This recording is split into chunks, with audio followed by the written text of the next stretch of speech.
months, I'm announcing my retirement. We have a year left, or 18 months. Is literally a chronicle of the cycle of life. Like it is an individual towards the end of their life announcing that, hey, I'm gonna go. Yeah. And I really thought a lot about what I've been able to be lucky enough to be a part of here. And then the change in demeanor when I kicked you in the nuts was easy. I am known for smiling in the face of adversity. Sure. In the face of polarization, taking it all in stride, not taking myself too seriously. And then, you make this announcement, and then you have a 6-month pause, and then you have Jan 6 into it, where it's like, all right, we're going to have some fun, and then you have Rumble, and I come so close. Now, going into Rumble, the story is like, just happy to be here. I want to make out the year in one piece. And then I almost win. And I lose because of stupid confidence. I hit the mat, not selling, upright, and look back and be like, I almost had it. Yeah. So then I get an opportunity in the press conference to let people know that, like, I'm serious, I'm goal-focused, I want to win that again. Yeah. I've changed my perspective. This is not a farewell handshake tour. Flash forward to Elimination Chamber. And this is how the business works. And I know this is forever the critical discussion outside of the confines of people who said, I want you to do this, that own the thing. They wanted to make Elimination Chamber a moment. I get it. The business is about making moments. There's nothing wrong with that. You don't always have to have a 9-month trajectory. You can understand that, like, yo, we got a ton of eyes on tonight. Yeah. Let's do something impactful, and then you as artists can run through the maze and figure it out. Yeah. So in February, they just wanted to make a moment. And they asked me to be part of it. Holy hell, what a challenge to me creatively. So the loss of that good side at all costs to get that was easy to explain. And when we all talked about it, the one detail I made, I'll do whatever the fuck you guys want. Just stay on the face for longer than you think. Yeah. One thing I said. It's going to feel weird. Just stay. Yeah. Flash forward to the end. I envisioned something beautiful. Saturday far exceeded whatever was in my heart and soul. Yeah. So I know I'm out there one last time. They had to move the side ramps in to put more seats, and it almost was like a fire hazard to go down the ramp. Okay.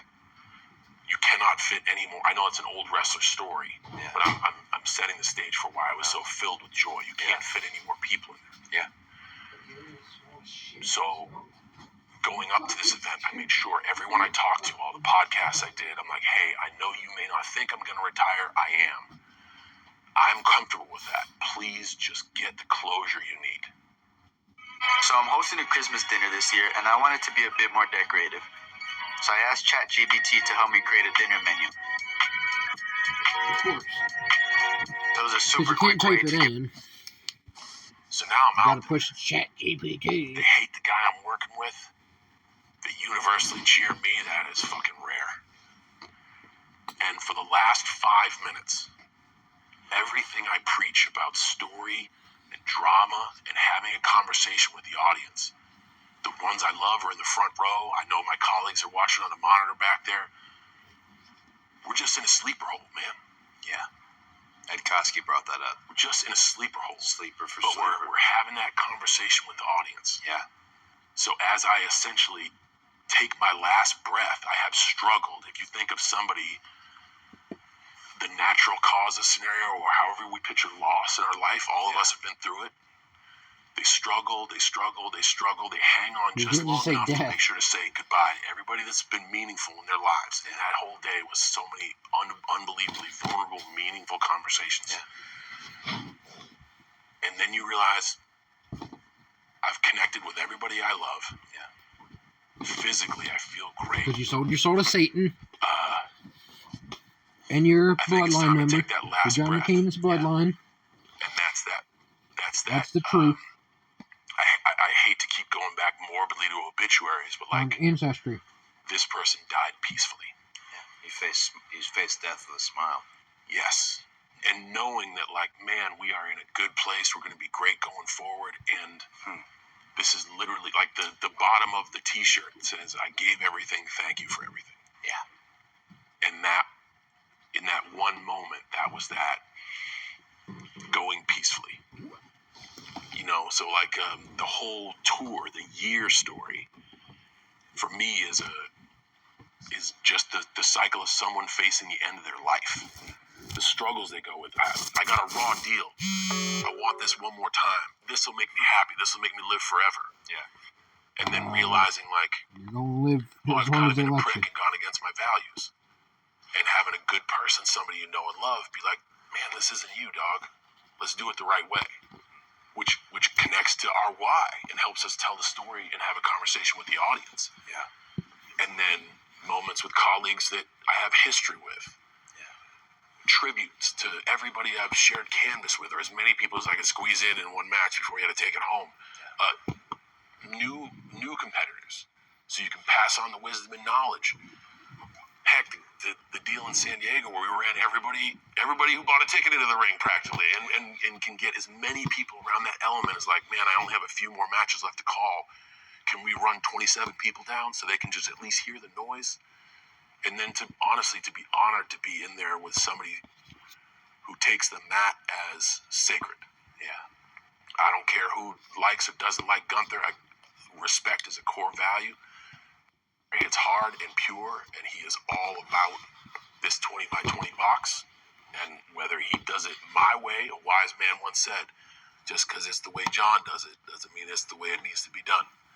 And I got the utmost respect for him. So that's kind of that's what the artist was thinking when painting the picture. Right. The audience didn't necessarily get that, and 9 times out of 10, Cody, you know they don't even need to get it. But if you go in with no story, Yeah. and nothing in here, you just do a fucking stunt show. Yeah. You know? No. You said something that really struck me, because I was hoping, I thought maybe I'm right. Maybe it was he faced death with a smile, and he had done Obi-Wan Kenobi. 100%. But you said something about San Diego that I think speaks to how much you wanted modern WWE and its talent and its roster to get the rub and experience something maybe they hadn't experienced yet. You said, let's They run did a Ric everybody Flair down last just so night that show. they can hear the noise. Many years too That late. specific noise is for you because you elicit a very unique response from our audience and have the most unique connection with them. I don't know if it's my place to say it, but I can say thank you for a bazillion things, but I can say thank you just for saying that because, again, you might say you did have to, but you didn't. You certainly didn't. Just the idea of letting these run-ins happen, these moments take place in Petco Park so they can feel what that feels like, because it's not just a matter of, hey, here's a gift. You feel it now. The gift is, oh no, I know what to do in this moment. I was there once. They might do this. You never get that experience unless you really feel it, which we talk about it all the time on this podcast, the lack of live events in our no longer It's really freaking go out sucked there down and go off of everything old good about experience, it. but for There's the no new practice. guys, how They will don't go out get of their way those and practice moments? on their How will time they off. know, hey, Pathetic. this worked. This feeling. They don't this do what they're moment, supposed to I do think I can get. unless they're These paid are for it. when the stakes are Which is pretty far pathetic. less than a giant retirement tour with an Intercontinental Championship on the line, as it was in Petco. I think that's a really wonderful thing to hear. I want to lean into something you said, though. Yeah. Google Play Points unlocks a world of rewards, and you're probably already earning Want to them. lean in Go play. David. instead of saying focus? I will not be. Government trained shills. Yeah, definitely government trained. I always try to be coachable. Yeah. And I could be in the school of thought of like, you need 200 live events a year. No, we don't, because that's not where we're at. Right. So again, Maybe there's more of a happy medium then. and there's what the audience interprets. Yeah. What the artist is trying to paint is essentially, yes, let's get people to hear the noise. But the message I really tried to hammer home to new talent was, I am on my way out. This would be the easy way to do it. Yeah. I want you to know that I am making brave, courageous decisions that will have polarizing and critical feedback. Yeah. And I am still trying to fail. I am desperately trying to fail on my way out the door. Yeah. So we could bitch and complain about a system that is archaic and doesn't exist. Yeah. Or I could influence people to say, you got 52 live events this year. Yeah. Do not be afraid to fail on camera. Interesting. Be a little more surgical about that if you're first and if you're last. Sure. Be a little more surgical. Yeah. But if you are in a spot to take a big swing, and this is what I did with everybody I faced, including you and me at WrestleMania. Yeah. Hey, we're gonna try something different. We're gonna take a big swing, and holy shit, was it criticized? But I wasn't gonna just go out there and do the easy thing. I wanted to paint a different picture. Yeah. And then just listen to what the audience says, and we go from there. And your trust and faith in me, knowing that, like, oh my God, every wrestler uses WrestleMania as the end of their book, and me being like, dude, it's like the beginning. Yeah. We got another 3.5 months, and I promise you we're going to build. Yeah. You know, and then just kind of meandering those waters, because we do the thing, and then the day after we do the thing, everybody's like, hey, so all the stuff we talked about, that's out. Right. And thank goodness you're of the same mindset. We were like, okay, so what are we doing now? Yeah. Let's pick 6, let's get out in the field and go again. You know, but I guess a message I was trying to send to the professionals I was working with. I talk about failure so often. Don't be afraid to fail. Yeah. A lot of folks would be like, easy for you to say, everything you do is a fucking hit. No, it's not. Everything I do is criticized at such a microscopic surgical level. Yeah. But it will not stop me from failing. Yeah. So, like, do you think they'll buy this? You and me sitting high atop New York City, figuring shit out, and be like, do you think they'll buy it? And man, I think What a way to call a match, by the way. What a way to call a match. My goodness, In the most beautiful I'm only building. giving you I'm showing you the exit sign. To Do you mind if I elaborate slightly on? This is our conversation, bud. You, What do you want to talk? You called me to your unbelievable high-rise in Manhattan overlooking Central Park, which I don't think I'd ever even seen like that.